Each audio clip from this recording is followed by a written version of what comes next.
Our main character is a taxi driver. Her customer in the back seat is a middle-aged man who starts lecturing her about driving a taxi because she is a woman. After a while, the MC's patience wears thin. She points out how absurd it is that people look down on taxi drivers when they are simply doing their job, and then threatens him by reminding him that she is the one holding his life in her hands at that moment. The customer gets angry and threatens to sue her, but she calmly reminds him that he is smoking in the taxi, which is against the rules. Later, she feels bad about her attitude during the encounter.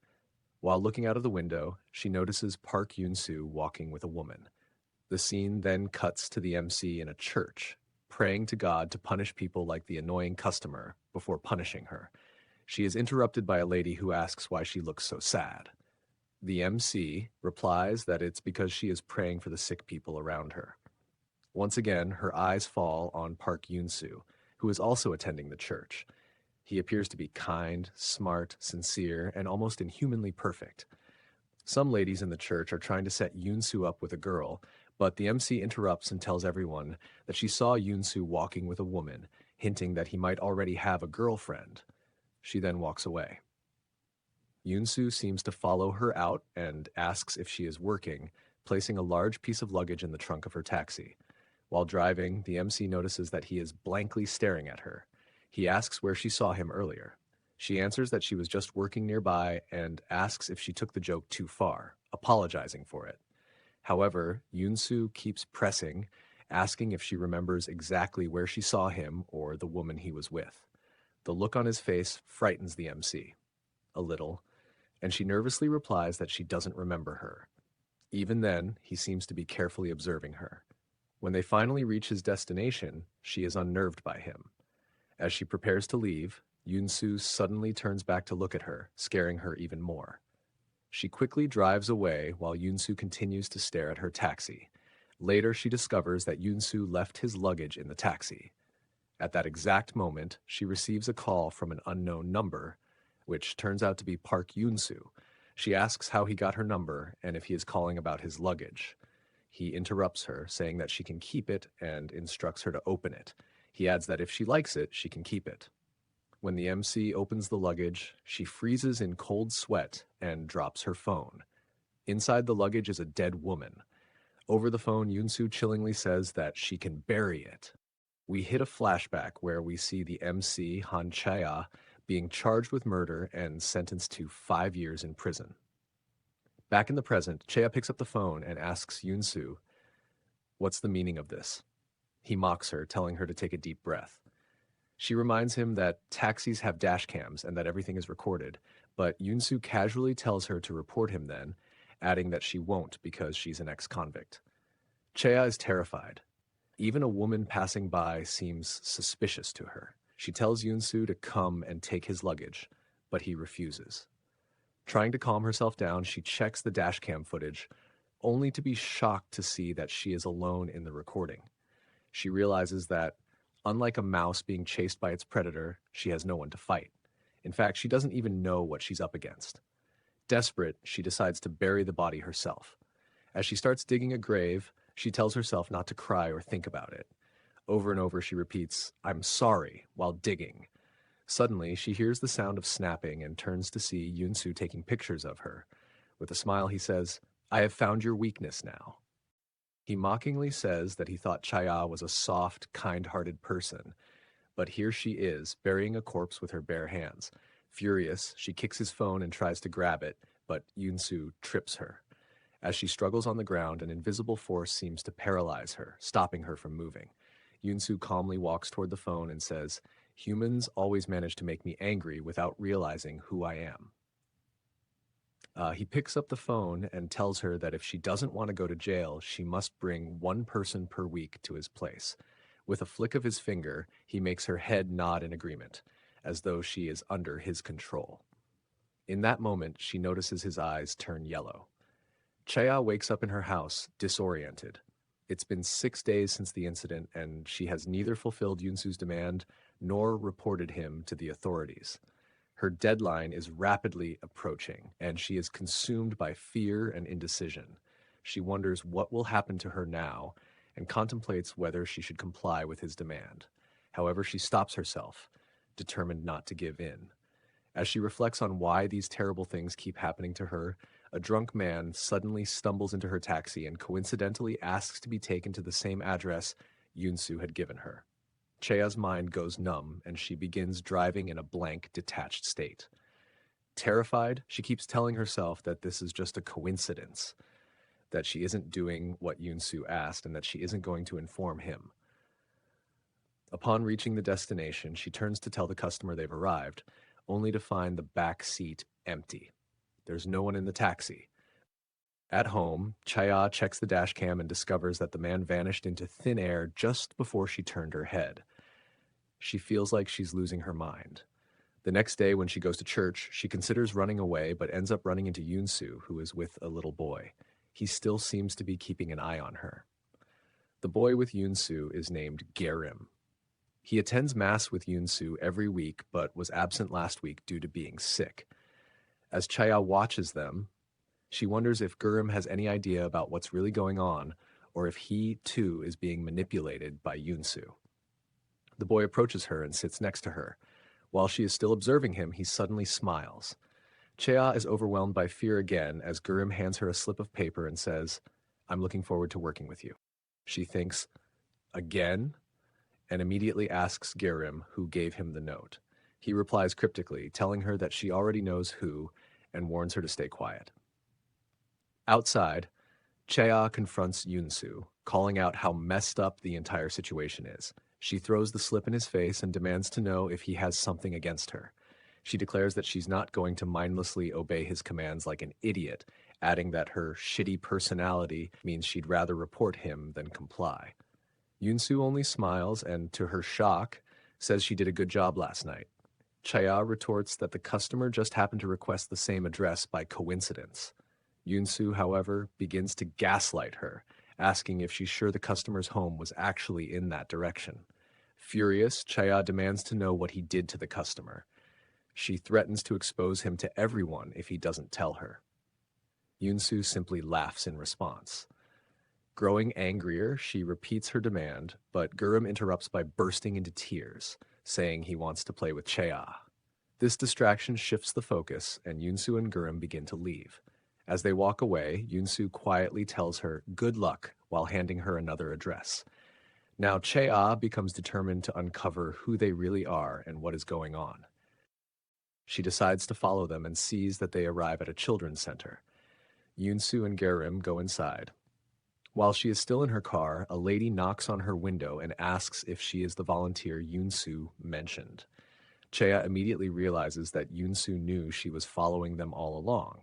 Frustrated, she thinks to herself that she is not a simple toy he can play with as he pleases. Chea asks the lady if she can work with Yunsu since she is new here. However, the lady refuses, explaining that children easily form attachments and feel hurt when people leave. She adds that Yunsu is like an angel on earth. Chea is instead assigned to kitchen duty. While washing dishes, she finds herself questioning what the hell she is even doing there. As she works, Yunsu comes into the kitchen with a little girl and asks for a cup. When Chea goes to hand them the cup, it slips from her fingers and breaks, cutting her hand on the shattered glass. Annoyed and in pain, she tells them to leave, but as she looks up, she notices Yunsu staring at her with a chilling expression of anger. He walked toward her and grabbed her hand. Chea froze as he stared at her with a wild, almost crazed expression. Suddenly, the little girl started crying, snapping him out of whatever had taken hold of him. He angrily jerked Chea's hand away and stormed out of the room. Chea took a moment to collect herself and decided to follow him again, but this time she lost track of his car. Back at home, she sat and thought, trying to figure out what could have made Yunsu so furious. Then she remembered the cut on her finger. A disturbing thought crossed her mind, and she whispered to herself, "No way this is possible." Determined to find answers, she searched the web and stumbled upon a blog post that caught her attention. Intrigued, she decided to join the blog. Soon after, the manager of the blog sent her an invitation along with an unexpected offer: the chance to become a vampire. The manager explains that to join, Chaya needs to perform a blood ritual, which involves writing with her own blood. She initially dismisses it as ridiculous, but becomes intrigued by the mention of yellow eyes, which matches what she has seen. Curiosity gets the better of her, so she decides to go through with the ritual, using ketchup instead of blood.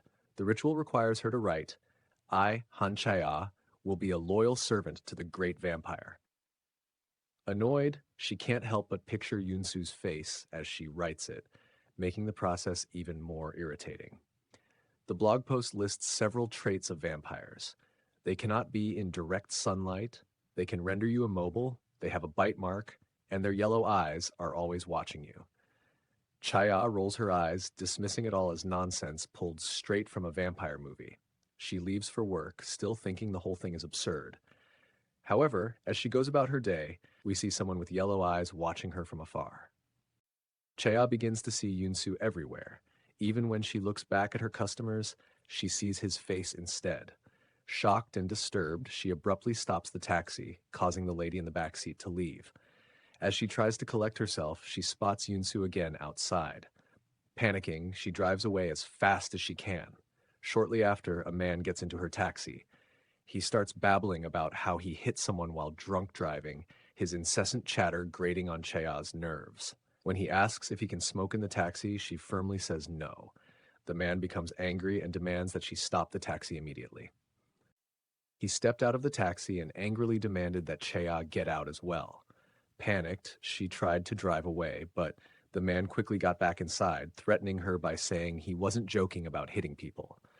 When Chaya lost her temper and yelled back at him, he demanded an apology. Trying to stay calm, she apologized, but the man continued to curse at her. Frustrated, she told him to get out of the taxi and threatened to call the police. This only enraged him further, and he started pounding on the back of her seat. The violent shaking made the car feel dangerously unstable, but the man wouldn't stop, yelling that if she stopped driving, he would hurt her. Completely unsure of what to do, Chaya's eyes caught a sign for Sapumnaru, and she decided to head there. She drove with a blank expression, the weight of the situation overwhelming her, as the address happened to be the same one Yunsu had given her. When she finally slammed on the brakes, her heart sank. Yunsu was standing right in front of the taxi, smiling. The man in the taxi disappeared, leaving Han Chaya in shock at what she had just done. She saw Yunsu mouthing the words, "You did a great job," which only deepened her shame. As she hurriedly tried to leave, Yunsu began clapping for her, his mock applause making her feel even worse. Suddenly, he appeared in the back seat of the taxi, startling her as he asked why she was ignoring him.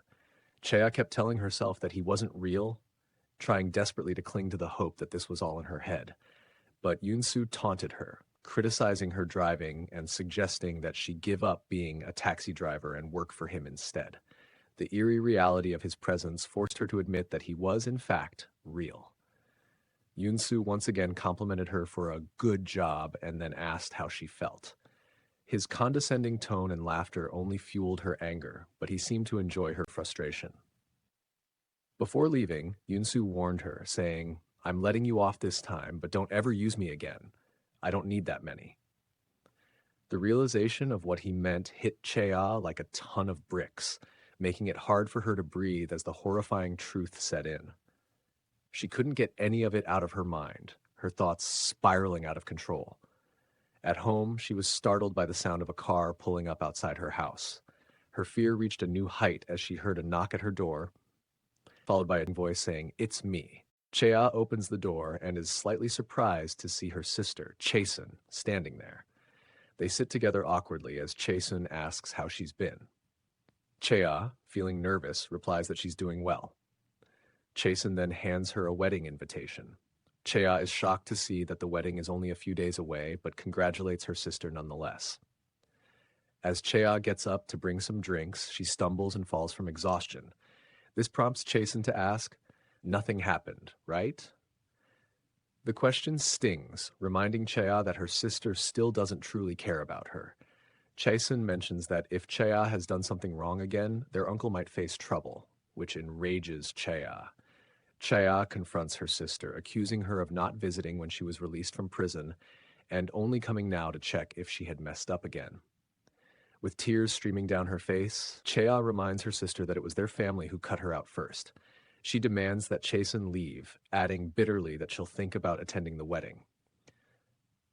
Chasun apologizes and leaves, but Chea immediately regrets her harsh words. A flashback shows young Chea and Chasun crying at their parents' funeral. The two sisters are told they'll be living with their grandmother, a woman they're meeting for the first time. However, their grandmother's first reaction is one of disappointment, as she remarks about the burden of having to take in two children. Young Chea is sick with a fever, and we see their grandmother complaining about how hard it is to take care of two children, remarking that at least Chasun is mature. Despite her illness, little Chea is seen folding her bedding when her grandmother asks if she's okay. Not wanting to be a burden, Chea lies and says she's fine, but her grandmother accuses her of pretending to be sick for attention. Later, their uncle arrives, but only takes Chasun to the amusement park, leaving Chea behind. When Chasen gives Chea her candy as a small consolation, their grandmother accuses Chea of stealing it, calling her greedy. Chasen, standing silently, doesn't correct her grandmother or defend Chea. In the present, Chea is seen crying in her sleep, murmuring softly, "I also want the big candy." At Park Yunsu's house, Gurim is seen cooking meat. He casually mentions that there's too much food downstairs and remarks that he has found himself the perfect toy. Yunsu comments that she's quite interesting. Gurim warns that if you play with a toy too much, it might break. Yunsu, however, seems thrilled at the thought of seeing her at the church again, eager to witness her dumbfounded and terrified expression when she notices him. Contrary to his expectations, when Chea sees him at the church, she gives no reaction at all. Undeterred, Yunsu hands her another slip, implying she knows what to do. But this time, Chea fearlessly responds, stating that she's not doing this anymore. Yunsu asks if she's hurt her head or if she's scared. Chea replies that she's tired and doesn't want to live this way anymore. She calls the police station and hands the phone to Yunsu, telling him he can report her if he wants. However, Yunsu doesn't make the call. Instead, he says that he could hurt her, to which she responds by daring him to go ahead, adding that she came prepared. Yunsu asks again if she's truly fine with it, then suddenly teleports them to a different place. He points out how insane she is and tells her to just do as he says. When he comes close to her, she grabs a piece of glass and attacks him. He manages to catch her hand, but she bursts into tears, begging him to stop because she's tired of everything. Chaya notices in shock that the cut she inflicted on him heals instantly, and his eyes turn yellow. Terrified, she steps back, asking him who he really is. When Yunsu hears the word vampire leave her mouth, a small smile forms on his face. He then throws her into the air, making her float helplessly. "You don't need to know," he says coldly, "because you won't be with us much longer." Yunsu tells her to apologize, promising to let her go if she does. However, Chea refuses and defiantly tells him to continue. We are then taken to a flashback of a young Yunsu pleading with a blonde man to turn him into a vampire, but the man refuses.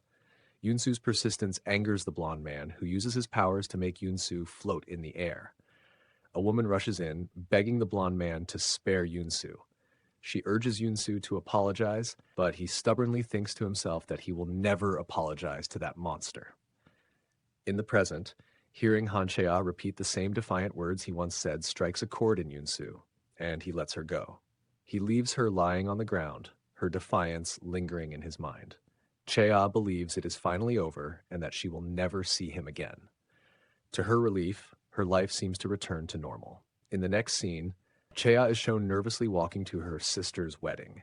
As she approaches the venue, she is confronted by her grandmother, who angrily demands to know why she has come. Chea, without much enthusiasm, greets her grandmother with a simple, "Long time no see," but her grandmother quickly drags her aside. She begins accusing Chea of trying to ruin the wedding and being jealous of her sister, not giving her a chance to explain. Chea thinks to herself that it's not worth arguing on a day like this and mockingly agrees with everything her grandmother says.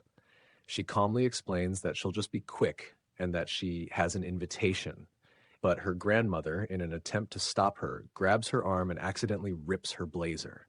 Now, everyone's attention in the room is on them. Outside, we see a handsome, well-dressed man about to enter the venue. Back inside, a curious guest asks who Chaya is.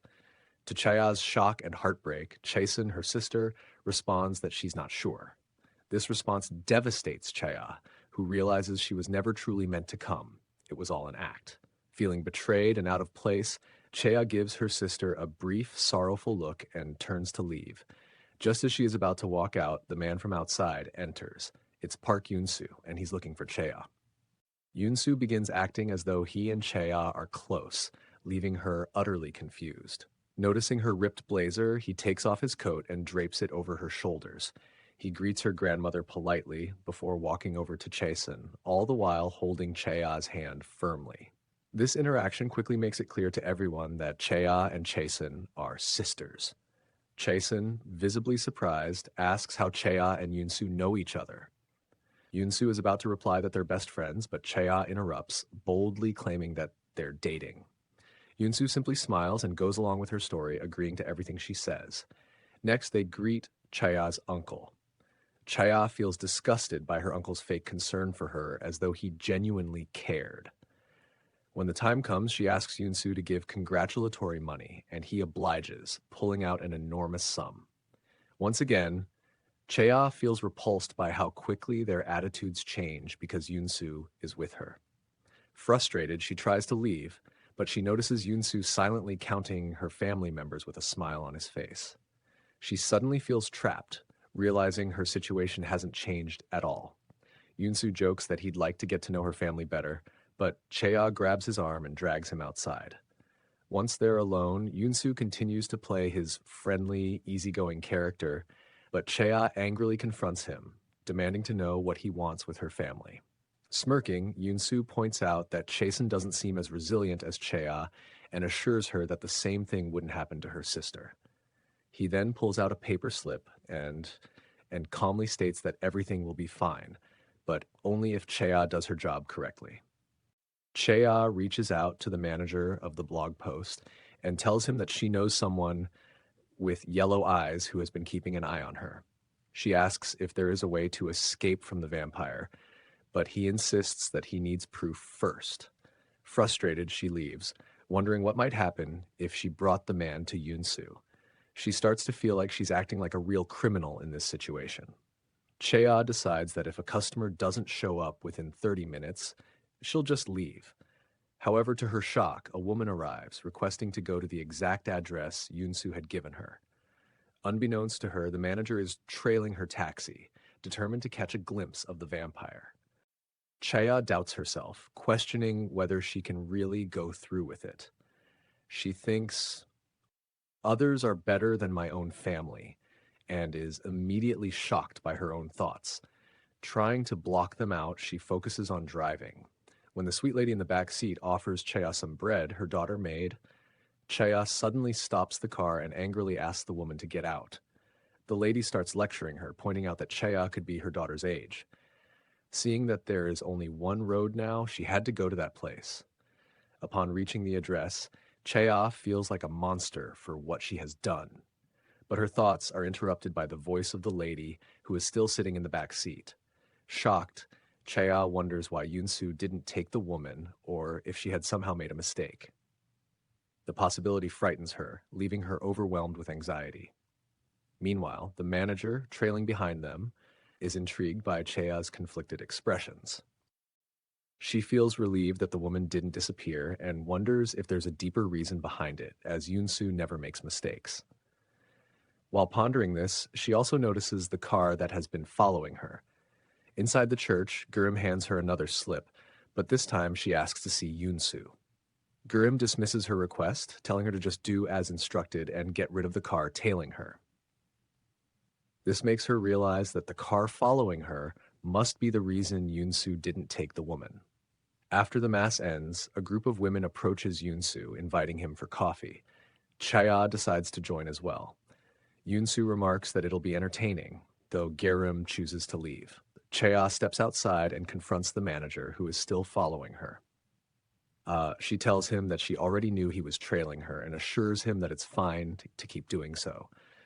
Adding, she promises to show him something interesting, the vampire. At the cafe, the ladies ask if they are interrupting something between Chaya and Yunsu. Chaya casually replies that she needs to stay with them to feel safe.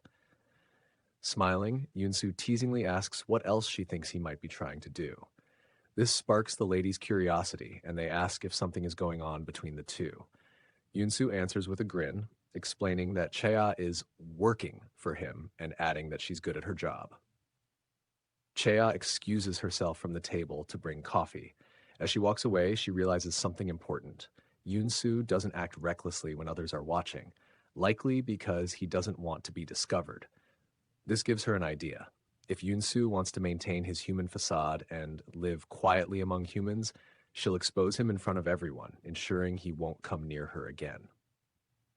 Returning to the table, she intentionally drops one of the coffee cups and cuts her hand on the shards. Blood trickles from the wound, and Yunsu's yellow eyes flash in response. Suddenly, Chaya finds herself surrounded by roses, their intoxicating fragrance clouding her mind and making her forget her plan. From outside, the manager observes the scene and notices something strange. Everyone in the cafe appears frozen, except for Yunsu. Yunsu leans in, his fangs bared as if he's about to bite Chea, but he abruptly stops when the sound of a camera shutter breaks the silence. Yunsu steps back, his face dark with fury, and glares at Chea. This was some kind of funny joke? Yunsu storms out of the cafe in a fury. Chea approaches the manager to see if he managed to capture any pictures, but the camera revealed nothing. She advises him to stop searching for vampires and instead focus on running far away. Meanwhile, Yunsu rushes home and orders Gurim to burn his blood-stained shirt. He angrily declares that a line has been crossed and vows to play some serious pranks, muttering under his breath that a joke should only be treated as a joke. Heading downstairs to where the bodies are kept, he contemplates what Chea has done, and the more he dwells on it, the stronger his desire becomes to punish her. A truck driver encounters a coffin in the middle of the road. Later, the news reports that inside the coffin was the body of a 40-year-old man who had gone missing. Chea fears that it might be the same man she had driven to Yunsu. At a nearby counter, two men discuss the incident, speculating that it could be the work of some taxi driver, which frightens her even more. When Chea arrives home, she searches for information about the incident and confirms her worst fear. It was indeed the same man. Realizing that this is Yunsu's revenge for what happened the previous day, she curses him. Despair washes over her as she acknowledges that, in the end, she will be the one caught, not Yunsu, since she is the one traceable. Then she remembers something, a button from his shirt that had been ripped off in the cafe. It is the only trace of Park Yunsu.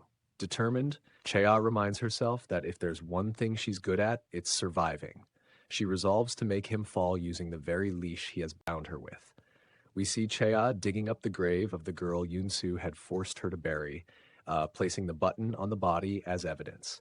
She prays that this small button might become a fatal blow to Yunsu.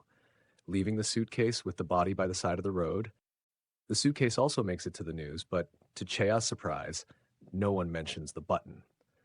Meanwhile, Yunsu remains unfazed by the reports, remarking that he had thought she was smarter than this.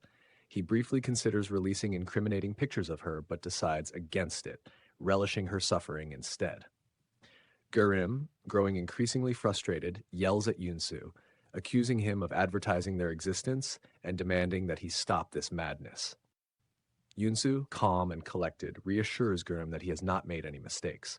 Suddenly, Yunsu's phone rings. He answers it, but his composed demeanor falters at the voice on the other end. The caller asks, "What are you doing?" Yunsu addresses the man as "father," his expression visibly strained as he speaks. The man accuses Yunsu of engaging in foolishness again, comparing it to the events from 30 years ago. He informs Yunsu that the button from his shirt was found with the body, questioning if Yunsu is attempting to expose their kind to the world. On the other side of the phone is a blond man.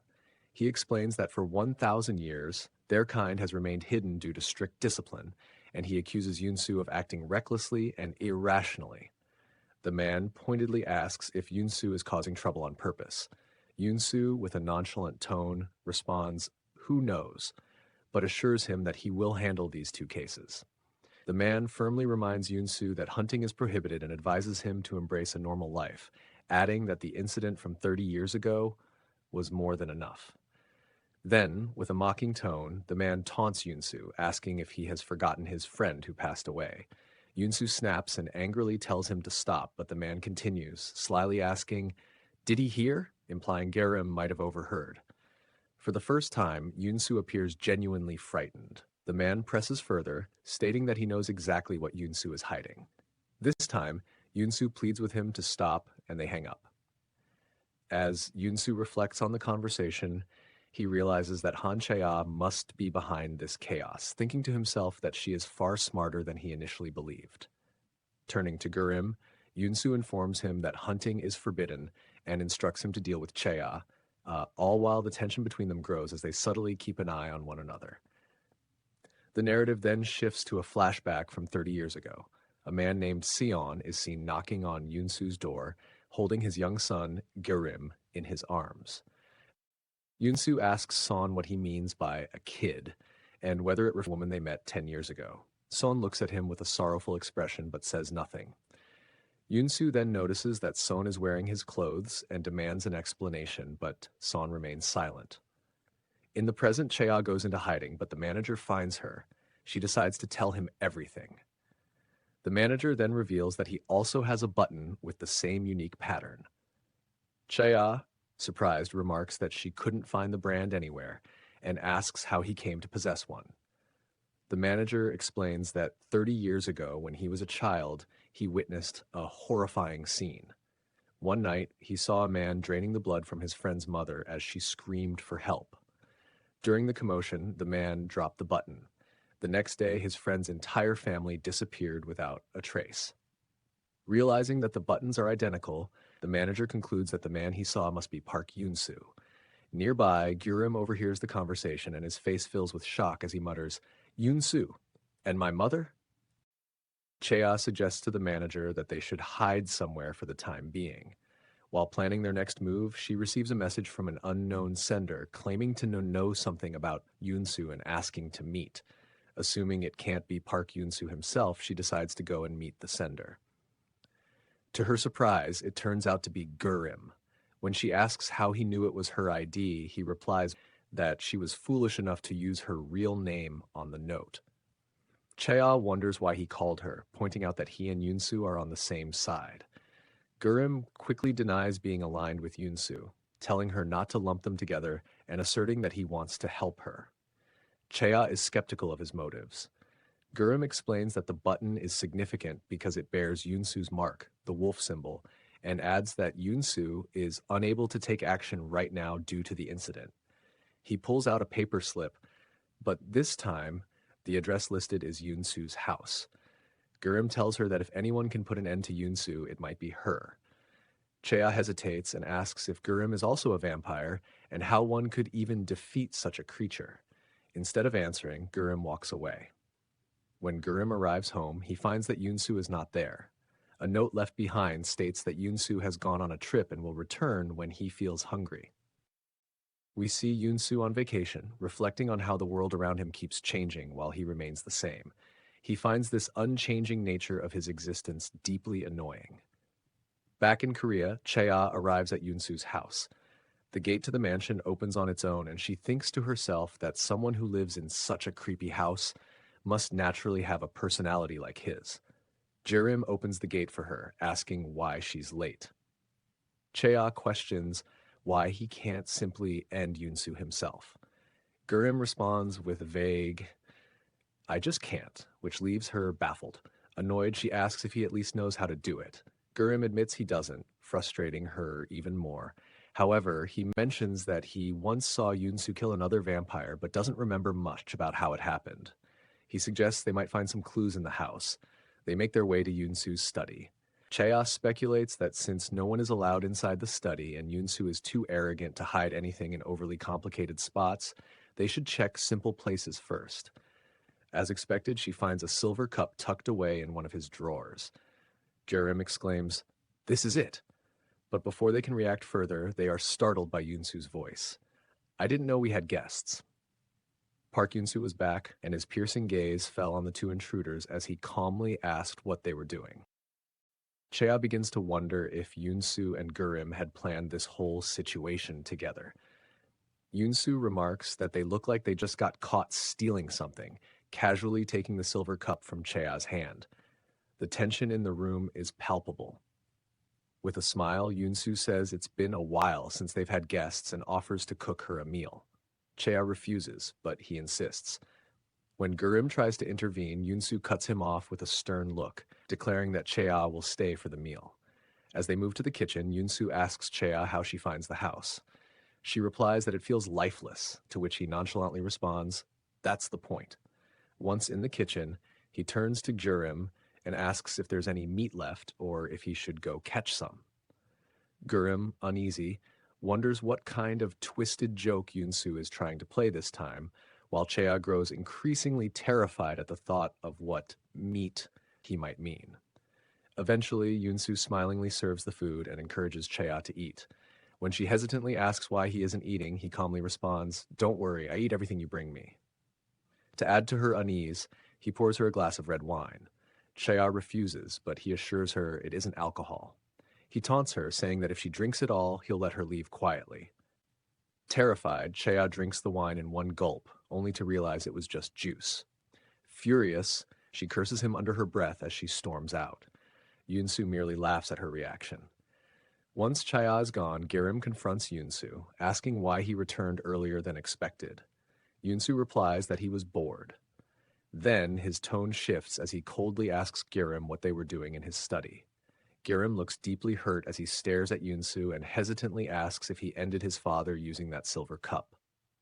Yun-soo, taken aback, asks Gurim what he's talking about, but Gurim presses on, saying he remembers it now, seeing his father's body and Yun-soo standing over it with a smile.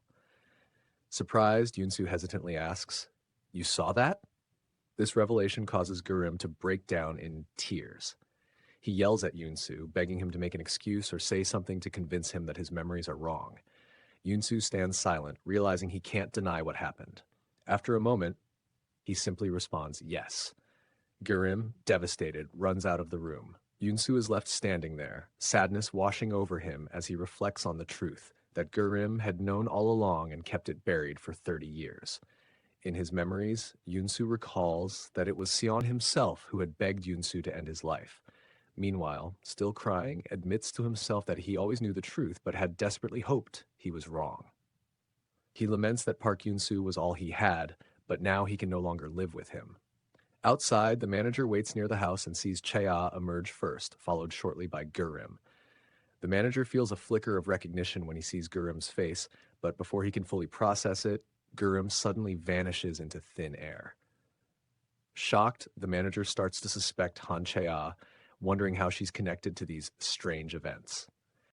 The manager hires a detective, and through their investigation, it's revealed that Chea was imprisoned for 5 years for attempted murder after threatening her ex-boyfriend with a knife. Meanwhile, Chea returns to her home, thinking that if Yun-soo is not allowed to hunt, she is safe for the time being. However, upon opening the door, she finds Gurim already inside.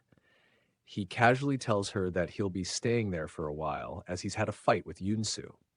He adds that while he's there, she can ask him anything she wants to know about Yun-soo. Over the next week, Chea bombards Gurim with so many questions about Yun-soo that she's left with only trivial ones, like his height, weight, and even where his moles are. Finally, she asks why Yun-soo is so obsessed with her. Gurim suggests that it might be because she didn't run away. Everyone else before her either fled in fear or lost their sanity.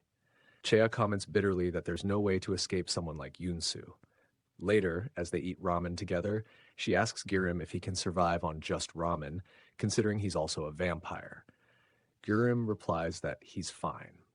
From a distance, the manager, who has been keeping an eye on them, watches the interaction and becomes convinced that Chea has fooled him and is also a vampire. Determined to act, he decides to burn down Yun-soo's mansion. As Chea and Gurim continue talking, she asks if Yun-soo, unable to hunt for a month, wouldn't eventually starve to death. Gurim explains that vampires have emergency food stored for such situations.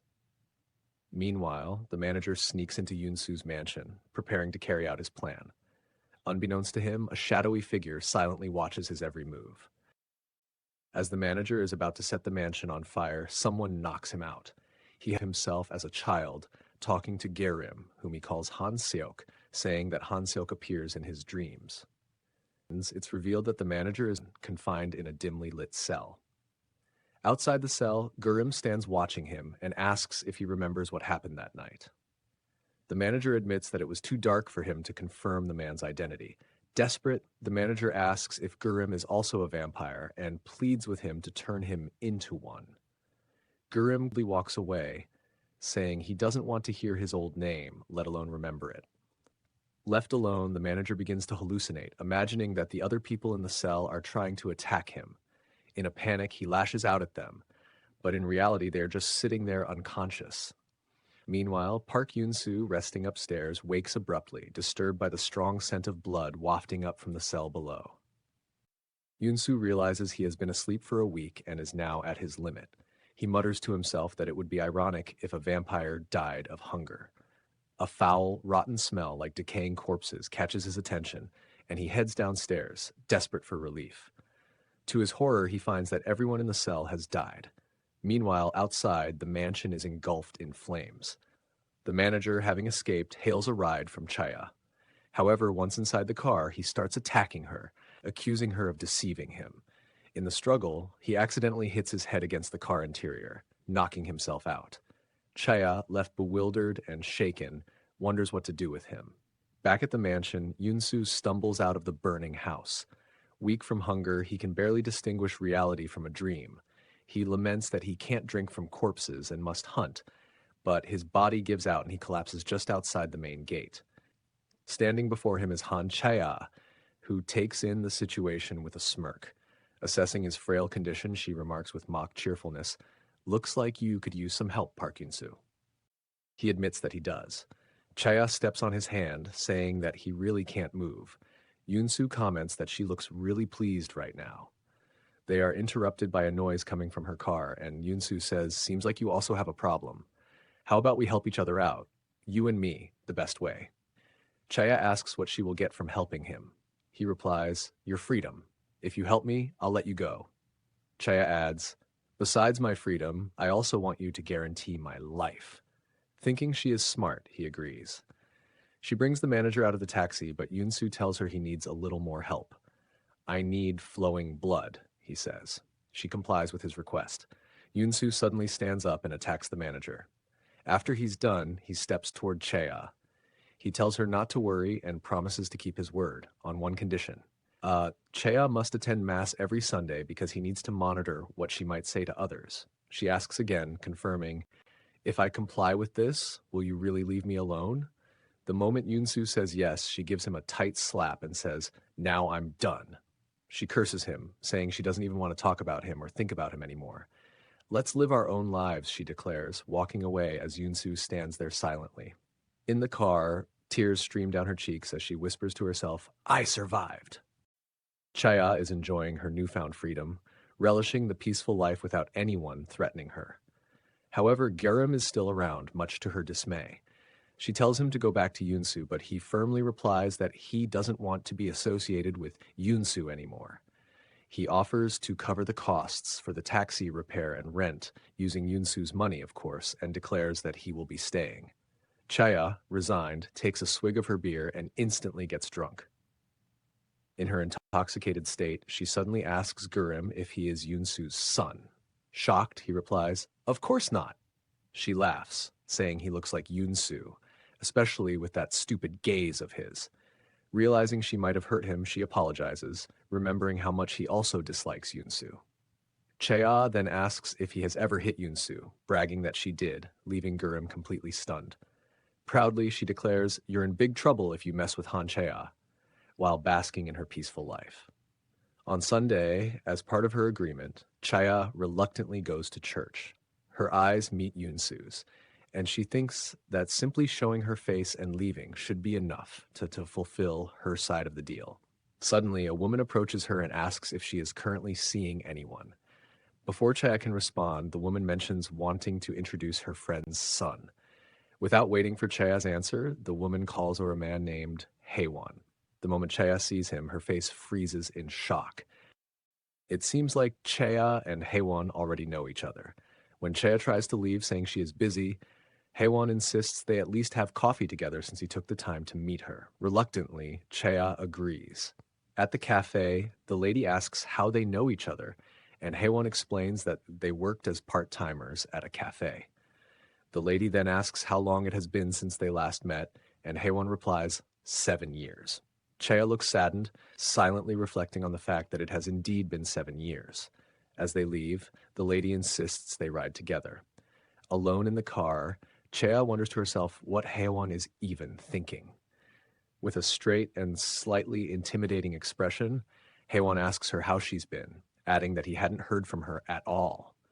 Chea brushes off his question and tells him to just drop her off. When he asks where she lives, she vaguely replies, nearby. As she gets out of the car, Haewon suddenly leans in, holds her cheek, and says that he misses her. Startled for a moment, Chea regains her composure and firmly tells him to stop. Meanwhile, outside, Gurim and Yunsu are bickering as usual. In an unexpected turn of events, both groups cross paths. Gurim quickly grabs Chea's arm, asking where she's been and why she's late. He then complains that some weirdo, meaning Park Yunsu, is bugging him. When Haewon asks if she knows them, Gurim notices him and loudly asks if he's her boyfriend. To tease her even more, Gurim adds, "Or are you breaking up with Uncle again?" referring to Yunsu.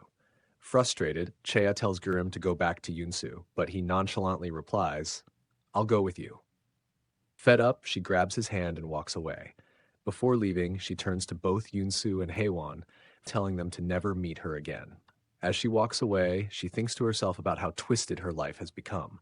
Yunsu is about to leave as well, but Haewon stops him, asking how long he's been dating Chea. Without giving Yunsu a chance to answer, Haewon bombards him with questions, one after another. Irritated, Yunsu jerks him away. "How far, you ask?" he repeats, a smirk forming on his face. "What if we're even thinking of marriage?" To escalate the tension, he adds, "Right now, things are complicated, but personality-wise, we're perfect for each other, and who knows, in the future we might actually get married." To make matters worse, Yunsu adds, "Chea feels the same way." Leaning in closer to Haewon, he can remark, "The only one who can accept her as she is me." Smiling, he leaves without another word. Later at Chea's house, Gurim notices she looks unwell and asks if she's okay. She admits, "Haewon is my ex-boyfriend."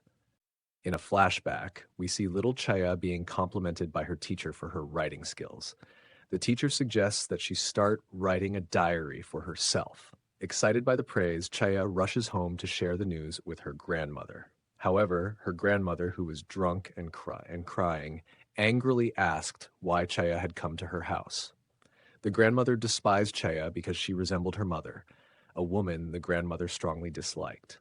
That day, Chea cried a lot, wishing she could be seen for who she was, not as a reflection of her mother. Unfortunately, the discrimination persisted. As she grew older, she managed to save some money and told her family that she planned to leave the house after graduating. When her sister came to talk to her, Chea reminded her of the unfair treatment she had endured in the household and expressed her determination to leave. Eventually, Chea moved out. While working part-time at a cafe, she met Nam Haewon for the first time. At that moment, she believed he was her savior. At first, Chea thought her feelings for Haewon were a one-sided crush. However, when she realized that he felt the same way, it made her incredibly happy. Whenever a customer at the cafe tried to approach her, Haewon would step in, saying he was jealous, which made her feel special. She felt like he was pulling her out of her bleak, muddy life. But slowly things began to change. Haewon started getting angry over the smallest interactions she had with other men. Once, he even slapped her. In that moment, he didn't seem human at all. He told her he didn't like her talking to other guys because that's how much he loved her. Chea began gaslighting herself into believing his words, convincing herself that he must be right. She thought back to how her grandmother never hit her, and because of that, never loved her. She started blaming herself. A conflict began brewing within her thoughts. She questioned if this situation was really okay and eventually stopped responding to Haewon's messages. Around this time, her sister Chasen came to visit her at her new house. However, Chea wasn't home. While waiting, Chasen's eyes fell on Chea's diary, and she decided to read it. In the diary, Chea had written about how much she hated her sister. When Chea returned and saw her sister reading it, she was furious. At her lowest point, she didn't want her ugly thoughts to be exposed. Chasen tried to clarify that the diary had already been unlocked, but Chea angrily told her to leave. This incident drove her back to Haewon, thinking that at least he loved her. But over time, she started suspecting him. He seemed to know details about her house, even though he had never been there. Her suspicions were confirmed when she noticed that her diary's lock had been opened again. Chea confronts Haewon about his behavior, and he responds by saying that as her boyfriend, it's natural for him to want to know where she lives, adding that they shouldn't keep any secrets from each other.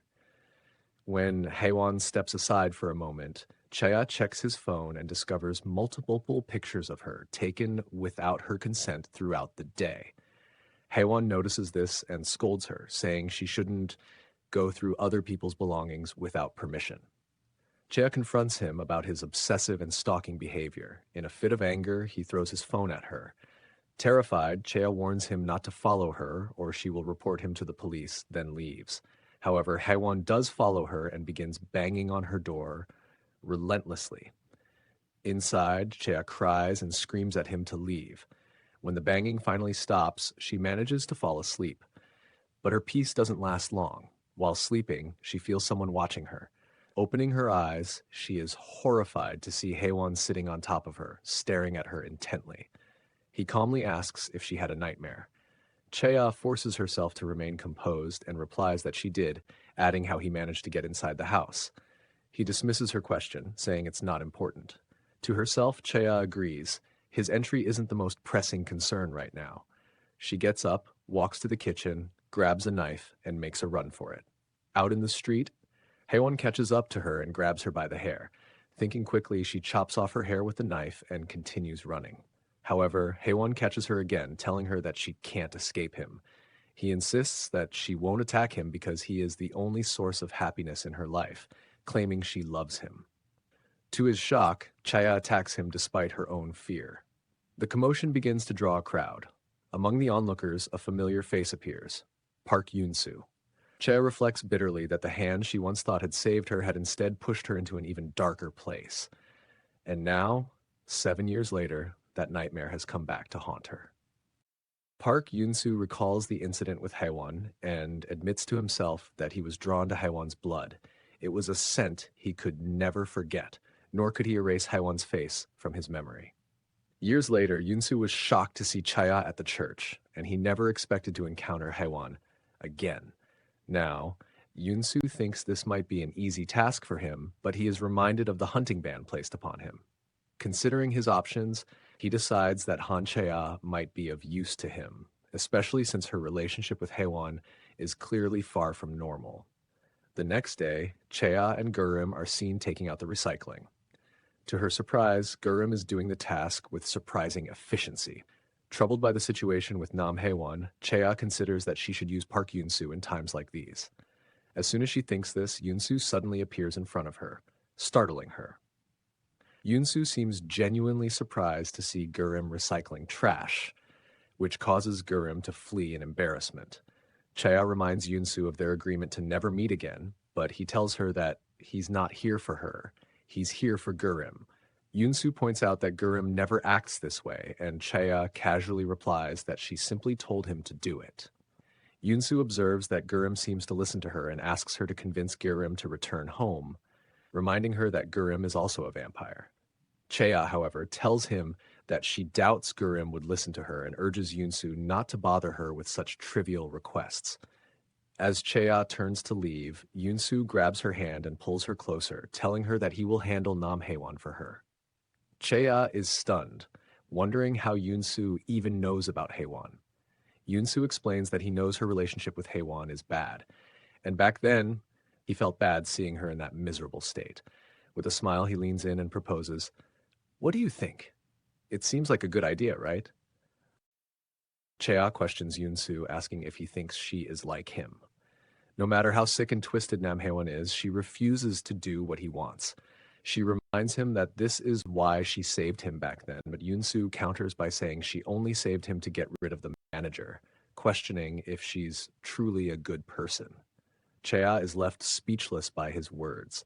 He adds that she can refuse for now, but if she ever finds herself in a difficult position, she can come to him. He will be waiting. She firmly tells him not to bother waiting, but he simply smiles and assures her not to worry about him. At home, Chaya wonders why Yunsu would make such an offer. She questions if Gurim returning to him is that important. However, Gurim suggests that it might be because Yunsu is hungry due to the hunting ban. At the church, Chaya unexpectedly encounters Haewon and tries to avoid talking to him. Spotting Yunsu, she decides that merely showing her face to him should be enough and begins to leave. But Yunsu calls her name from behind. She glares at him, silently pleading for him not to approach her, but he walks directly toward her. Haewon, noticing this, asks if they're planning to get married. Confused, she asks what he's talking about, and he explains that her boyfriend, Yunsu, told him they were getting married soon. Chaya glares at Yunsu with anger, wondering what kind of situation he has dragged her into this time. Now, Chaya finds herself having to choose between two equally bizarre options. Option 1, age unknown, occupation vampire, personality stupid, side note, enjoys killing. Option 2, Nam Haewon, age 30, occupation psychopath, personality dangerous, side note, she once stabbed him. Faced with these choices, she sarcastically says, "Isn't marriage too soon, Park Yunsu?" And so the crazy murder-loving vampire was chosen. Yunsu, in his usual absurd manner, asks if she's mad because he didn't propose properly, promising to make sure the proposal will be grand. Chaya reluctantly goes along with it, thinking it's the best way to deal with Haewon. The women at the church overhear the conversation, swarm around them with questions, and start congratulating them. Before she knows it, Chaya finds herself sitting next to Park Yunsu, a veil on her head, playing the part of his supposed fiancé. She keeps glaring at him, but Yunsu, clearly enjoying her frustration, mockingly asks, "What's wrong?" Chaya wants to punch him but holds back, reminding herself that she can't resort to violence in a church. Instead, she asks him why he's so interested in Haewon, if it's because he wants to hunt him. Yunsu casually replies that it's because Haewon's blood smells delicious, sending a shiver down Chaya's spine with his unsettling expression. When the ladies start bombarding them with questions about how they met, Chaya takes the chance to escape, leaving Yunsu to handle their inquiries alone. Outside, she runs into Haewon, who surprises her by apologizing for what happened 7 years ago.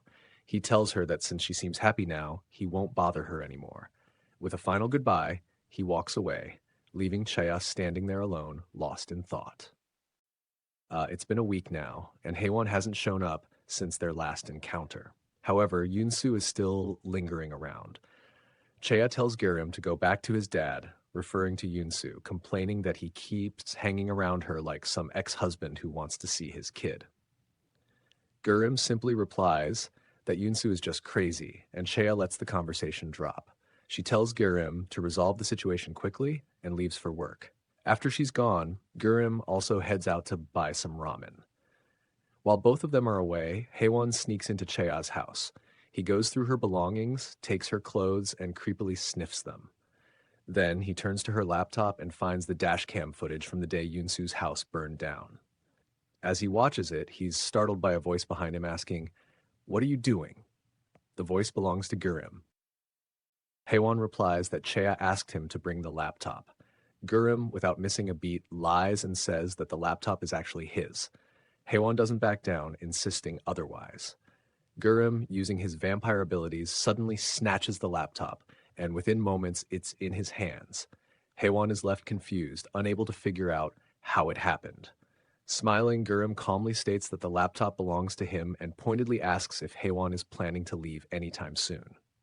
Feeling uneasy, Haewon quickly exits, worried that Gurim might tell Chaya about what just happened.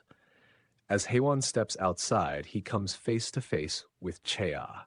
She looks at him suspiciously and asks why he's there, adding that someone like him wouldn't change so easily. Haewon tries to justify himself by saying that he was worried about her, but Chaya warns him that she will call the cops if he doesn't leave. In response, Haewon threatens her with the dashcam footage he had just seen. Alarmed, Chaya demands to know what he wants and why he's doing this to her. Haewon coldly answers that all he wants is for her to be with him again. Chaya hurriedly rushes into her apartment and immediately asks Gurim if anyone had come in.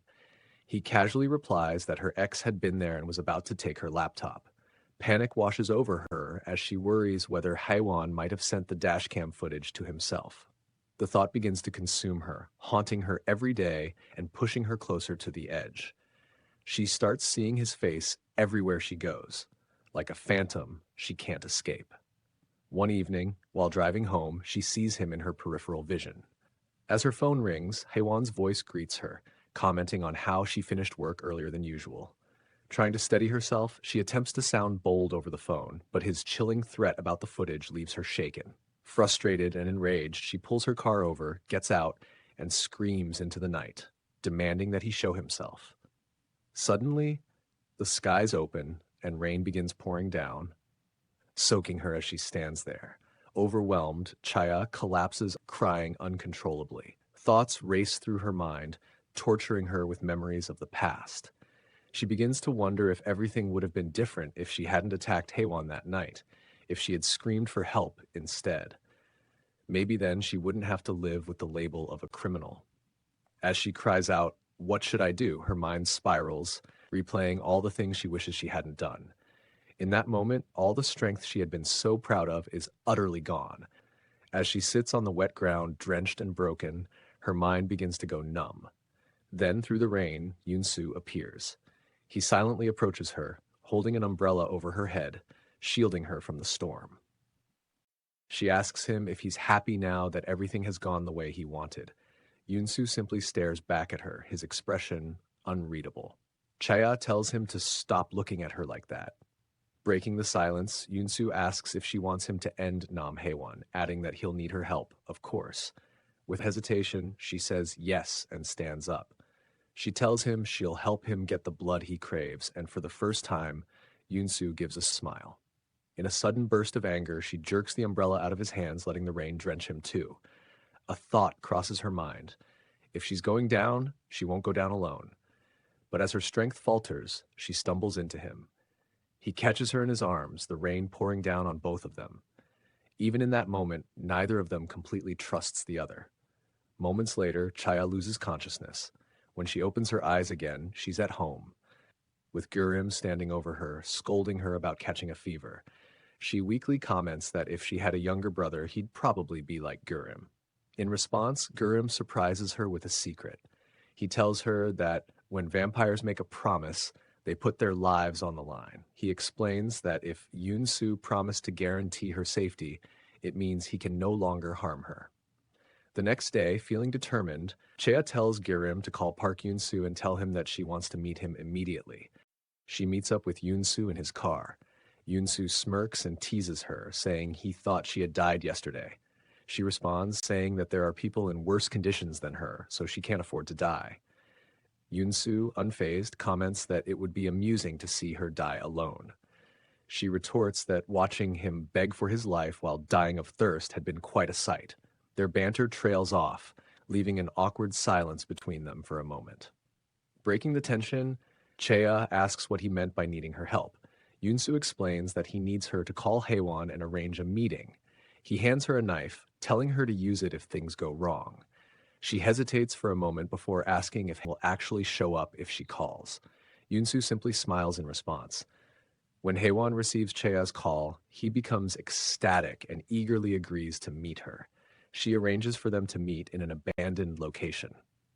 Upon seeing her, Haewon greets her with a warm smile, saying she looks beautiful and asking if she's finally decided to come back to him. Chea coldly flicks his hand away and tells him that she regrets not finishing him off when she had the chance. Then she loudly calls for Park Yoon-soo. Haewon's expression darkens at the mention of Yoon-soo's name. Anger and jealousy flare in his eyes, and as she wonders why Yoon-soo isn't coming out, she calls for him again. Before she can react, Haewon strikes her from behind with a brick, his face twisted in a rage fueled by jealousy. Chea collapses to the ground, unconscious. She wakes up in an unfamiliar house, disoriented and tense. Haewon is there holding a document and coldly demands she sign a marriage contract. Chaya refuses, but Haiwan grabs her hand, attempting to force her fingerprint onto the paper. She jerks her hand away angrily. In response, Haiwan slaps her, his voice sharp and menacing as he says, "The situation you're in is very real. You should think carefully about your choices if you want to walk out of here on your own two legs." Left alone in the room, Chaya is overwhelmed by fear, unsure of what to do. Then her eyes fall on the knife Yunsu had given her. Gripping it tightly, she begins to question whether this is her only option to rid herself of Haiwan. Suddenly, a realization dawns on her. Yunsu must have anticipated all of this. The help he claimed to need wasn't simply about luring Haiwan out. It was about using her to do the dirty work he couldn't, thanks to his hunting ban. She concludes that he's likely nearby, waiting in the shadows, ready to appear as soon as he smells the scent of blood. A short while later, Haiwan returns to the room. "I'm the only one left for you," he says, his voice low and chilling. He pulls her into an unwelcome hug, murmuring that she's pitiful and unlucky. But before he can say more, a sudden stabbing sound fills the room. "Don't pity me," she says coldly. Not far away, Yunsu catches the scent of blood, the very scent he's been waiting for. He appears instantly, his vampiric instincts taking over as he lunges at Haiwan. Haiwan cries out in pain as Yunsu sinks his fangs into him. However, Yunsu quickly pulls back in confusion. The blood lacks the scent he craves. Bewildered, he turns to Chaya. "You were fooled, Park Yunsu," she says. She hadn't stabbed Haiwan. Instead, she had wounded her own leg. Yunsu calls her name and begins walking toward her. She tries to run, but he grabs her, asking where she thinks she's going before tossing her onto the bed. He accuses her of wanting to die by playing games with vampires. She retorts that he can't actually hurt her. When he demands to know how she knows that, she brushes him off, saying it's none of his business. Wiping the blood from his shirt, she mockingly asks what he's going to do now that he's banned from hunting. Yunsu finds her taunts deeply irritating. He throws the knife aside and, overcome by his vampire instincts, nearly bites her. She screams, reminding him of his promise, which stops him in his tracks. Annoyed, he mutters that she's unbearable, but Chaya grabs him by the collar and boldly tells him she's stronger than he thinks. Then, she leaves him alone in the room.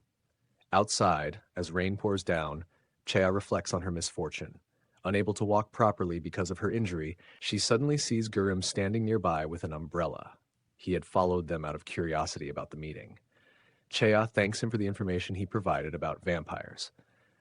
Gurim, concerned, asks about Park Yunsu, and she casually responds that Yunsu is a bit mad right now. Meanwhile, inside, Yunsu is reeling from the realization that the blood he smelled earlier truly belonged to Han Chaya. He recalls the small scratch on her neck back in the alley and is stunned that such a tiny amount of blood had caused such a reaction. As he pieces everything together, he remembers how every time he smelled Chaya's blood, it has driven him to the brink of losing control. He feels foolish for not recognizing the truth sooner, even though it was so obvious. Despite everything, Yunsu concludes that Chaya couldn't have known about this herself. Unlike Haiwan and even Chaya, he believes she isn't unlucky, she's extraordinarily lucky.